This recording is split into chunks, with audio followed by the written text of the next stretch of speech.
Hello all the viewers, welcome to my channel my authority. तो आज का topic रहेगा role of civil service in developing society. जो विकासशील समाज हैं, विकासशील सोसाइटीज़ हैं जो अभी प्रगति कर रही हैं, ठीक है, पूरी तरीके से डेवलप्ड नहीं हैं, विकास के पथ पर चल रही है, उनमें जहाँ सिविल सर्विस का क्या रोल होता है। सिविल सर्विस कह दीजिए या पब्लिक सर्विस कह देते हैं, एक ही बात है। तो क्या रोल है सिविल सर्विस या सिविल सर्वेंट्स का, तो देखते हैं। Policy implementation. पॉलिसी यानी होता है नीति, जो हम नीतियां बनाते हैं उसे इम्प्लीमेंट करवाना क्रियान्वयन के कार्य के लिए सबसे ज़रूरी है पब्लिक सर्वेंट्स और पब्लिक, जो कि फंडामेंटल फंक्शन माना जाता है। फंडामेंटल यानी होता है मौलिक, मूलभूत, सबसे बेसिक। कहते हैं ना, अगर शुरुआती काम अगर सिविल सर्वेंट्स का देखें तो उनका यही काम होता था। जब हम पुराने ज़माने में ट्रेडिशनल तौर पर बात करते हैं तो ट्रेडिशनल तौर पर यही माना जाता था कि पॉलिसी को क्रियान्वयन करवाना, यानी फील्ड पर लागू करना, कैसे वो लागू होगी, वही काम था सिविल सर्वेंट्स का, ठीक है। लेकिन बाद में जैसे जैसे डेवलपमेंट होता गया वैसे वैसे और ब्रॉड टर्म में हम इस चीज़ को समझते हैं कि पॉलिसी को केवल इम्प्लीमेंट करवाने तक ही सिविल सर्वेंट्स का काम सीमित नहीं है। आज बहुत ज़रूरी है, सिविल सर्वेंट्स का काम को बहुत ज़्यादा अलग तरीके से देखा जाता है। फंडामेंटल वर्क की बात करें तो यही है। तो यहाँ से हमें ना पॉइंट ये है हमारा कि अगर ये बड़े क्वेश्चंस में पूछा जाता है, सबसे पहला पॉइंट हमारा ये आना चाहिए जो कि फंडामेंटल, साथ में नीचे लिखना भी हमें कि ये फंडामेंटल वर्क है। Civil services are the operational backbone of the state. जो हमारी सिविल सर्विसेज है ना, वो क्या है, ऑपरेशनल, काम करने वाली बैकबोन है। देखिए, इसे रीढ़ की हड्डी कहा गया है किसी भी स्टेट की, पर्टिकुलर स्टेट यानी कंट्री की, जो कि इंश्योर करती है दैट पॉलिसीज़ यानी जो नीतियाँ होती है आर इम्प्लीमेंटेड इफेक्टिवली, बहुत ही अच्छी तरीके से वो क्रियान्वित हो जाए अक्रॉस एवरी लेवल। कोई भी लेवल वहाँ से छूटना नहीं चाहिए। अगर उन्होंने बताया कि हमें हमारी कुछ इंपॉर्टेंट पॉलिसी इन क्षेत्रों में लागू करनी है, तो अगर मान लीजिए सिविल सर्वेंट्स एक्टिवली इन 2-3 क्षेत्रों में कर देते हैं, ये दोनों क्षेत्र रह जाते हैं, तो क्या होगा, वो इफेक्टिव काम नहीं हो पाएगा उनका। इसीलिए सारे लेवल्स पर अच्छे से अच्छी तरीके से पॉलिसीज़ का इम्प्लीमेंटेशन ज़रूरी है। Their fundamental task is to transform legislative intent into on ground realities. उनका फंडामेंटल काम क्या है, मौलिक काम है। टास्क जो होता है ना, कोई भी तरीके का प्रोग्राम हो, टास्क हो, कार्य हो, उसको इज़ टू ट्रांसफॉर्म, उसे ट्रांसफॉर्म करना है। कैसे ट्रांसफॉर्म करना है, लेजिस्लेटिव इंटेंट से, यानी कि पहले टास्क कहाँ पे जाके विधानसभाओं में, विधान पालिकाओं में बनता है, उसको इंटेंट करना और ग्राउंड लेवल तक लेकर आना है। यानी लेजिस्लेटिव यानी सिर्फ डॉक्यूमेंट तक लॉ कोई बन के रह जाए उससे काम नहीं चलेगा, उसे वास्तव में फील्ड पर लागू करना, ये काम है सिविल सर्वेंट्स का, और ये बहुत ज़रूरी काम है। ऑन ग्राउंड लेकर आना, रियलिटीज़ में लेकर आना, okay. In a developing society, हम किसी भी विकासशील समाज की बात करें, वहाँ जहाँ गवर्नेंस गैप्स आर कॉमन, जहाँ सरकार के बीच में गैप्स होते हैं, कॉमन होते हैं बहुत, their role is in implementing, और वहाँ पे उनका रोल क्या होता है, एजुकेशन को इम्प्लीमेंट करना, हेल्थ सेक्टर पे इम्प्लीमेंट करना, पॉलिसी सैनिटेशंस पर करना, वेलफेयर प्रोग्राम्स को इसेंशियल बनाना और करना जो ज़रूरी होता है। अब हम एक एग्जाम्पल तौर पे देखते हैं, एग्जाम्पल से बेटर अंडरस्टैंडिंग बनती है हमारी। द स्वच्छ भारत अभियान, जो स्वच्छ भारत अभियान है, कब लागू हुआ था ये, 2 अक्टूबर 2014 को सक्सीडेड। आज वो सफलतापूर्वक सक्सीडेड क्यों हो पाया, बिकॉज ऑफ सिविल सर्वेंट्स, क्योंकि जो सिविल सर्वेंट्स हैं, जो सरकारी सेवक हैं, उनके कारण, लाइक डिस्ट्रिक्ट कलेक्टर्स, उन्होंने मिलके बहुत योगदान दिया, एंड हेल्थ ऑफिशियल्स, जितने भी हेल्थ रिलेटेड ऑफिशियल्स थे, उनके वजह से, हु लेड क्लीननेस ड्राइव्स, उन्होंने क्या, स्वच्छता को बहुत महत्वपूर्ण तरीके से आगे बढ़ाया। बिल्ट टॉयलेट्स, उन्होंने टॉयलेट बनाने में मदद की, ठीक है। And raised awareness at local levels, इतने बड़े बड़े लोगों ने अपनी आवाज़ उठाई, रेज किया, अवेयरनेस फैलाया, जागरूकता फैलाई लोगों तक, यानी लोकल लेवल्स तक, तभी तो ये हमारा स्वच्छ भारत अभियान जो है वो पूर्ण तरीके से सफल हो पाया। अगर सिविल सर्वेंट का सपोर्ट नहीं मिलता तो क्या ये कभी सफल हो पाता, नहीं हो पाता, सिर्फ और सिर्फ एक डॉक्यूमेंट बन के रह जाता। इसलिए पॉलिसी का आप देख सकते हैं, डॉक्यूमेंट से ज़्यादा ज़रूरी है खुद इंसान जो है डेवलपिंग सोसाइटीज़ में आगे बढ़कर हिस्सा ले।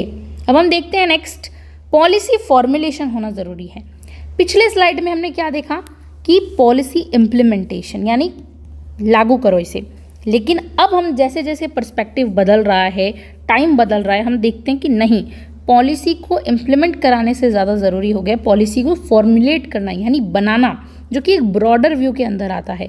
पहले हम सोचते थे पॉलिसी बनाने वाला काम केवल पॉलिटिशियंस करते हैं, नहीं, इसमें एडमिनिस्ट्रेटर्स का भी बहुत इंपॉर्टेंट रोल होता है। Aid and advice to minister, क्योंकि वास्तव में मिनिस्टर्स को हेल्प और एडवाइस सलाह देने का काम कौन करते हैं? ब्यूरोक्रेट्स करते हैं, जो हमारे लिए बहुत ज़रूरी है जानना कि पॉलिसी फॉर्मुलेशन में भी एडमिनिस्ट्रेशन बहुत इंपॉर्टेंट रोल प्ले करता है। Civil servants provide expert advice, जो बड़े बड़े सिविल सर्वेंट्स होते हैं ना, जो IAS IPS रैंक के होते हैं, वो एक्सपर्ट होते हैं एडवाइस देने में टू पॉलिटिकल लीडर्स, जितने भी नेता लोग होते हैं उनको, एंड हेल्प फ्रेम रियलिस्टिक, और उन्हें बताते हैं कि नहीं, आपको इस तरीके से रियलिस्टिकली फ्रेम करना है, और साथ ही साथ में क्या करना है, टेक्निकली साउंड पॉलिसीज़। लेकिन जब वो रियलिस्टिकली फ्रेम हो जाएगी तो आपको उनको ना प्रैक्टिकल रूप में उन पॉलिसीज़ को टेक्निकली वो साउंड भी करें, ऐसा, this is the duty. Their experiences and understanding of field conditions make policies more grounded. जो बड़े बड़े सिविल सर्वेंट्स होते हैं उनके पास क्या होता है, लॉट्स ऑफ एक्सपीरियंस, अनुभव बहुत होता है, समझदारी बहुत होती है।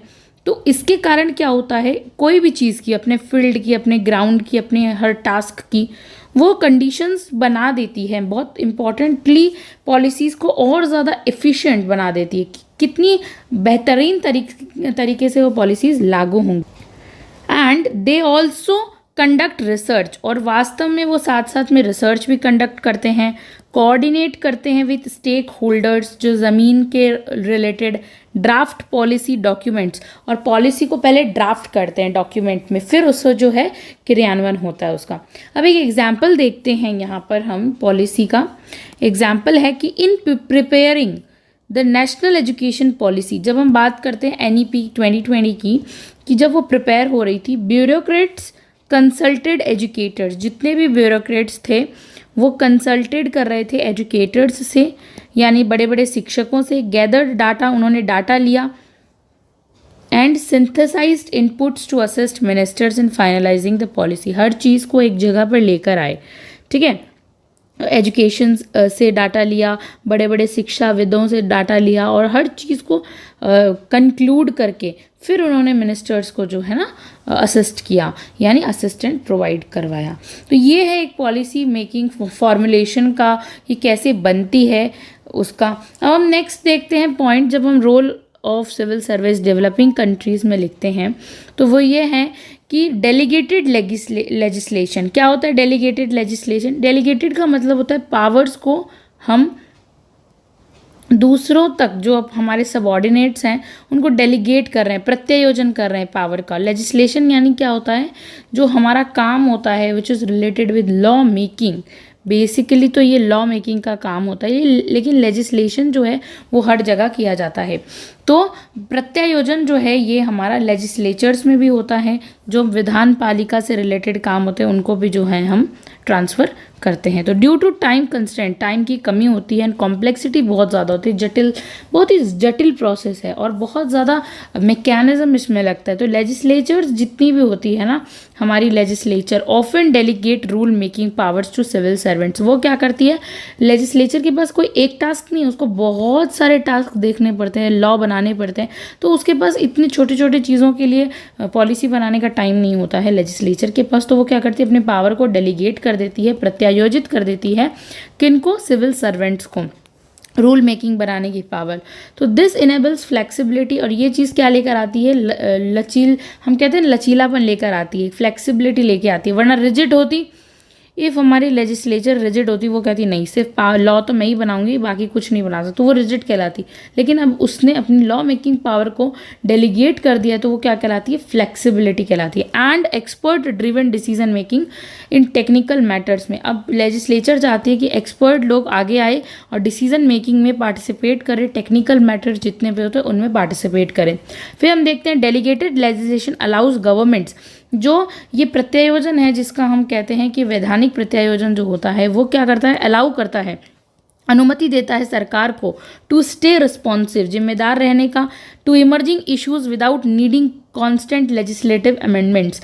तो वास्तव में अगर हर पावर दे दी जाती है, रिस्पॉन्सिवनेस तो स्टे करता ही करता है, लेकिन हर पावर अगर दे दी जाती है, लेजिस्लेशन को डेलीगेट किया जाता है, तो इससे क्या फ़ायदा होता है कि हम लोग एमर्जिंग जो इश्यूज हो रहे हैं, जो कॉम्प्लेक्सिटीज़ आ रही है, तो हमें उसके लिए अमेंडमेंट करने की नीड नहीं पड़ेगी। ठीक है, हर बार हम अमेंडमेंट नहीं लेके आएंगे, फ्लेक्सिबल होगा तो हम रूल वैसा बना लेंगे। राइट नाउ हम देखते हैं example. Under the motor vehicles act, एक मोटर व्हीकल नाम का एक एक्ट है, civil servants create rules related to traffic management. अब यहाँ पे मोटर व्हीकल रिलेटेड जो एक्ट था उसमें सिविल सर्वेंट्स ने क्या किया था, क्रिएट किया था रूल रिलेटेड ट्रैफिक मैनेजमेंट की, कोई रिलेटेड एक्ट था। व्हीकल फिटनेस की बात की गई, and emission norms based on local requirement, और कैसे कंजम्पशन इमिशंस होता है उसके नॉर्म्स लेकर आए थे कि लोकल रिक्वायरमेंट्स कैसी है। तो इस पे उन्होंने खुद ही सिविल सर्वेंट्स ने पूरा रूल मेकिंग बना ली थी। तो ये एग्जाम्पल है। नेक्स्ट हम देखते हैं एडमिनिस्ट्रेटिव एजुकेशन। क्या होता है ये एडमिनिस्ट्रेटिव एजुकेशन? इसका मतलब है civil servant also resolve disputes. अब वो लोग क्या है, पार्टिसिपेट और करते हैं कि मान लीजिए किसी के बीच में कन्फ्लिक्ट हो गया, ठीक है, कन्फ्लिक्ट को सुलझाने का काम भी यहाँ पे कौन कर रहे हैं, एडमिनिस्ट्रेटिव जो कि सिविल सर्वेंट्स है वो कर रहे हैं। यानी civil servant also resolve dispute between citizen and the state. जो सिटीजन है यानी नागरिक है और स्टेट के बीच में कोई कन्फ्लिक्ट हो गया, ठीक है, उसको भी सिविल सर्वेंट सुलझाएंगे थ्रू एडमिनिस्ट्रेटिव ट्रिब्यूनल्स। और इनका माध्यम क्या रहेगा, इनके बीच में मीडिएटर कौन रहेगा, ट्रिब्यूनल, जितने भी प्रशासनिक ट्रिब्यूनल्स हैं वो सब रहेंगे, और कमीशंस जितनी भी आती है वो रहेगी। दीज फॉर्म्स आर क्विकर, और ये बहुत जल्दी डिस्प्यूट सॉल्व करते हैं। हम जैसे मान लीजिए हमारे सरकार के बीच में और सिटीज़न के बीच में कोई डिस्प्यूट हो जाता है, मेनली तो जुडिशरी का काम है सुलझाना, लेकिन जुडिशरी का जो प्रोसेस है ना वो बहुत ही ज़्यादा क्या है, बहुत ही कॉम्प्लेक्स है। तो अब आजकल जो है एडमिनिस्ट्रेटिव इतना ज़्यादा शानदार तरीके से काम करता है कि वो बहुत सारे मैटर में खुद ही जो है डिस्प्यूट सुलझाने का काम करने लगा है, और ये थोड़ा जल्दी हो जाता है। ठीक है, और वास्तव में ये लेस फॉर्मल भी है। यानी कि एक होता है बहुत फॉर्मल, जुडिशरी का काम तो कितना ज़्यादा फॉर्मल होगा, तो ये थोड़ा है फॉर्मल है लेकिन लेस फॉर्मल है। यहाँ लिखा हुआ है ना less formal, and cost effective है। ठीक है, मतलब पैसा कम लगता है इसमें, अल्टरनेटिव टू कोर्ट। जब हम कोर्ट्स में जाते हैं बहुत पैसे खर्च होते हैं, तो ये कम पैसा, कॉस्ट इफेक्टिव है। दे इंश्योर, जो सिविल सर्वेंट्स वगैरह होते हैं वो इंश्योर करते हैं टाइमली जस्टिस, कि आपको न्याय समय पे मिल जाए, एंड एडमिनिस्ट्रेटिव एफिशिएंसी, जो कार्यक्षमता दक्षता है प्रशासन की वो बनी रहे। तो यही है एडमिनिस्ट्रेटिव एजुकेशन। अब हम देखते हैं एग्जाम्पल से हम अच्छे से समझते हैं। द सेंट्रल एडमिनिस्ट्रेटिव ट्रिब्यूनल, जो कैट है, CAT, the central administrative tribunal, headed by senior civil servants. इसमें कौन होते हैं हेड, जो IAS IPS रैंक की सबसे हाईएस्ट सीनियर लोग होते हैं वो होते हैं। हैंडल्स केसेस ऑफ गवर्नमेंट, वही सरकार के केसेस को हैंडल भी करते। तो अब देखिए एडमिनिस्ट्रेशन जो है ना अपने आप में लेजिस्लेशन का काम कर रहा है, जुडिशरी का काम कर रहा है, और खुद एग्जीक्यूटिव का कर ही रहा है। तो अब देखिए तीनों पार्ट इसमें शामिल है। अब हम कह सकते हैं ना यस, एडमिनिस्ट्रेटिव जो है वो इंटीग्रल अप्रोच का हिस्सा है। बिल्कुल, प्रशासन हर काम कर रहा है आज। तो गवर्नमेंट के केसेस को सुलझाना, एम्प्लॉयज़ रिलेटेड केसेस को सुलझाना, सर्विसेज कंडीशंस को ठीक करना, और डिसिप्लिनरी एक्शंस को बरकरार रखना, ये काम है। नेक्स्ट काम देखते हैं कि डेवलपिंग कंट्रीज में आज प्रशासन कैसे काम कर रहा है। उसमें नेक्स्ट पॉइंट आता है एडमिनिस्ट्रेटिव प्लानिंग। बहुत इंपॉर्टेंट है एडमिनिस्ट्रेटिव प्लानिंग। क्या होती है, हर चीज़ को प्लान बनाते हुए अपना काम करना। Planning is a core function of the civil services. कोई भी सिविल सर्विसेज में हम देखते हैं, गवर्नमेंट के ऑफिस में देखते हैं, हर चीज़ का ना क्या किया जाता है, एक प्लान तैयार किया जाता है, एक ड्राफ्ट तैयार किया जाता है। ओके, देखिए हर चीज़ की वो लोग आप टेबल पे मैप लगाया हुआ रहता है उनका, ठीक है। तो आप देखते होंगे कि हर चीज़ को मैप के अकॉर्डिंग समझाया जाता है, हर चीज़ को चार्ट पेपर लगाया जाता है। तो ये हम जब सीरियल्स वगैरह में देखते हैं कि हर चीज़ ना विदाउट प्लान तो एडमिनिस्ट्रेशन में कुछ हो नहीं सकता है। हर चीज़ को ना नॉर्मल डॉक्यूमेंट के माध्यम से ही समझाया जाता है। सो हेयर हम देख रहे हैं कि हर चीज़ का एक प्लान होता है। कोर फंक्शन ही यही है कि प्लान बनाओ, स्पेशली इन डेवलपिंग कंट्रीज़ में तो सबसे ज़्यादा। They prepare district state and national level development plan. वो लोग डिस्ट्रिक्ट के लेवल पे, छोटे स्टेट पे और राज्य पर, प्रांतों पर और नेशनल लेवल तक पर भी डेवलपमेंट के प्लान बनाते हैं, चाहे वो रिलेटेड विद सामाजिक आर्थिक डाटा से रिलेटेड हो एंड ग्राउंड रियलिटी, सब कुछ उसमें शामिल होता है। उस चार्ट पेपर में everything is included. There planning insures balanced growth and efficient resource allocation. जो उनकी प्लानिंग होती है ना, वो इंश्योर करती है, इस चीज़ को सुनिश्चित करती है कि ना एक बराबर बैलेंस्ड यानी संतुलन में ग्रोथ हो, यानी जो वृद्धि हो रही है, ग्रोथ हो रही है, डेवलपमेंट हो रहा है, वो एक बैलेंस में चले, ना कि आगे पीछे, ऐसा नहीं होना चाहिए। एफिशिएंट हो, रिसोर्स सभी को बराबर तरीके से मिले। एग्जाम्पल यहाँ समझते हैं हम कि सिविल सर्वेंट्स होते हैं, जो सरकारी नौकर होते हैं, वर्किंग विद नीति आयोग, मान लीजिए वो नीति आयोग जो थिंक टैंक है उसके साथ काम कर रहे हैं, और इन स्टेट प्लानिंग डिपार्टमेंट और किसी भी स्टेट प्लानिंग डिपार्टमेंट में काम कर रहे हैं, prepare model for sustainable agriculture, और वास्तव में वो सस्टेनेबल एग्रीकल्चर के लिए मॉडल बना रहे हैं, डिजिटल इंफ्रास्ट्रक्चर की बात कर रहे हैं, और एजुकेशन बेस्ड रीजनल नीड्स की बात कर रहे हैं, जिसमें सब चीज़ शामिल आ सकती है। शिक्षा से रिलेटेड पॉलिसी बनाना, एग्रीकल्चर से रिलेटेड पॉलिसी बनाना, सब चीज़ों के लिए डिजिटल हो, कुछ भी इंफ्रास्ट्रक्चर हो, ब्रिज बनाना भी हो, हर चीज़ के लिए वो प्लान बनाया जाता है पहले। तो यही है कि एडमिनिस्ट्रेटिव प्लानिंग बहुत ज़रूरी होती है डेवलपिंग कंट्रीज़ के अंदर। नेक्स्ट हम देखते हैं पब्लिक रिलेशन क्या होता है। पीआर हम बहुत बार मूवीज़ वगैरह में सुनते हैं ना, पीआर क्या है, सेलिब्रिटीज़ का होता है, तो वास्तव में पब्लिक रिलेशंस क्या होते हैं। Civil servants serve as a communicators. Communicators का मतलब संवाद जिससे हम करते हैं, वो ना एक तरह से बात करते हैं हमसे ग्राउंड लेवल पर आके। गवर्नमेंट डायरेक्ट नेताजी, हमारा मान लीजिए हमारे जस्ट फॉर सपोज प्लान, हमारा पानी एकदम बहुत 10 दिनों से बंद है, एकदम कोई समस्या आ गई है बहुत खतरनाक वाली, ठीक है।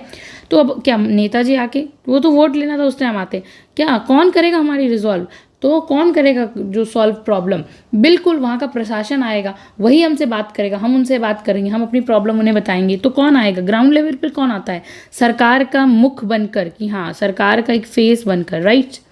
तो एडमिनिस्ट्रेटर्स आते हैं, ठीक है, उस लोकल लेवल के हों, चाहे जिस लेवल में जो प्रॉब्लम होती है वो लोग आते हैं। तो ये कम्युनिटी और हमारी ज़्यादा बड़ी समस्या होगी, पानी ऊपर से इंदिरा गांधी नहर मान लीजिए वहीं से नहीं आ रहा है, तो वो तो डायरेक्ट सरकार को कौन बात पहुंचाएगा, हम तो नहीं जा सकते। तो हमारे बिहाफ पे कम्युनिकेटर बनकर कौन जाएंगे, कम्युनिकेटर्स बनके गवर्नमेंट के पास जाएंगे civil servants and the public के भी, ठीक है, थ्रू पब्लिक मीटिंग्स। अब चाहे हम देख लीजिए पब्लिक मीटिंग्स हो, डिजिटल प्लेटफॉर्म्स पर हो, हम अपनी समस्या बताएं, चाहे मीडिया हो, आउटरीच, दे इन्फॉर्म, वो इन्फॉर्म करेंगे, एजुकेट करेंगे, बिल्ड हमारा ट्रस्ट उनके, हमारे लिए उनका ट्रस्ट बहुत ज़रूरी है और उनके लिए हमारा ट्रस्ट बहुत ज़रूरी है, विद द पीपल बनाए रखेंगे।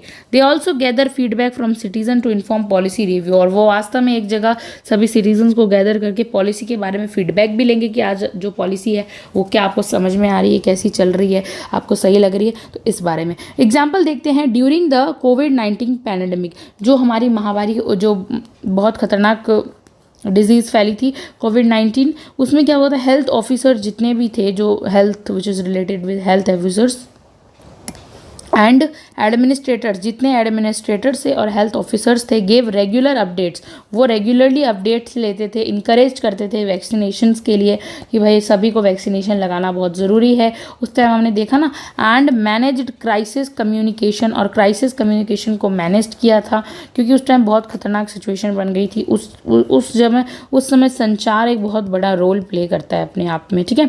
Helping to maintain public order, और इसी चीज़ ने पब्लिक ऑर्डर को मेंटेन करने के लिए हेल्प भी की थी। तो हम देखते हैं कि पब्लिक रिलेशन यानी लोगों के साथ जो रिलेशंस बनाना, लोगों तक बात पहुंचाना, लोगों की इन्फॉर्मेशन गवर्नमेंट तक पहुंचाना, गवर्नमेंट की इन्फॉर्मेशन लोगों तक पहुंचाना, हम कह सकते हैं यहाँ पे मीडिएटर का काम कौन करते हैं, सिविल सर्वेंट्स करते हैं, बहुत इंपॉर्टेंट है। नेक्स्ट स्लाइड्स में हम देखते हैं managing financial operations of the state, यानी कि स्टेट है उसके कुछ मैनेज यानी प्रबंध करना, और फाइनेंशियल यानी which is related with money, पैसा, ओके। जितने भी काम होते हैं, ऑपरेशंस होते हैं जो कि स्टेट यानी कंट्री हो या फिर कोई प्रांत हो, वो मैटर नहीं करता यहाँ पे, उनके फाइनेंशियल रिलेशंस को मैनेज करना, ओके, ऑपरेशंस को। सिविल सर्विसेज जो होती है ना, हैंडल करती है एंटायर मशीनरी को, पूरी की पूरी मशीनरी को हैंडल करने का काम करती है, ऑफ पब्लिक फाइनेंस, जितने भी पब्लिक फाइनेंस होते हैं हमारे लोगों के, ठीक है। फ्रॉम बजट प्रिपरेशन, अब मान लीजिए पब्लिक फाइनेंस में तो बजट प्रिपरेशन भी आ जाता है कि कौन करता है भाई, ऑब्वियसली सी बात है, एडमिनिस्ट्रेशन और सिविल सर्विसेज करेंगी, right. So and resource mobilisation की बात की गई हो, चाहे रिसोर्स को हर जगह पहुंचाना हो, टू एक्सपेंडिचर कंट्रोल, और जितने भी खर्चे होते हैं, ओके, खर्चे यानी जो हमारा खर्च होता है उसको कंट्रोल करना, फिजूल के ऑडिटिंग करना किसी चीज़ की, तो ये सब कोई सिविल सर्विसेज में ही किया जाता है। दे इंश्योर ट्रांसपेरेंसी यानी पारदर्शिता को बनाए रखना पैसों से रिलेटेड काम में, ठीक है, वरना घोटाले हो जाएंगे ना बहुत सारे। अकाउंटेबिलिटी, जवाबदेह होते हैं वो, बहुत ज़्यादा एफिशिएंट तो होते हैं। यूज़ ऑफ फंड्स, उन्हें पता होना चाहिए कि कैसे कम रिसोर्सेज में हम ज़्यादा से ज़्यादा आउटपुट की ओर, आउटरीच की ओर जा सकते हैं, आउटपुट हमें कैसे मिल सकता है, ठीक है, इस बात पे उनका रहता है हमेशा ज़्यादा से ज़्यादा एफिशिएंट बनना। हम पब्लिक एडमिनिस्ट्रेशन में पढ़ते हैं ना, एफिशिएंट, डेवलपमेंट पर्पजेज में एफिशिएंट बनना। एग्जाम्पल देखते हैं, फाइनेंस सेक्रेटरी जो होते हैं वो budget officers and the Indian audit and account service officers ensure करते हैं, ये नाम है इन सब के, जो फाइनेंस को मैनेज करते हैं।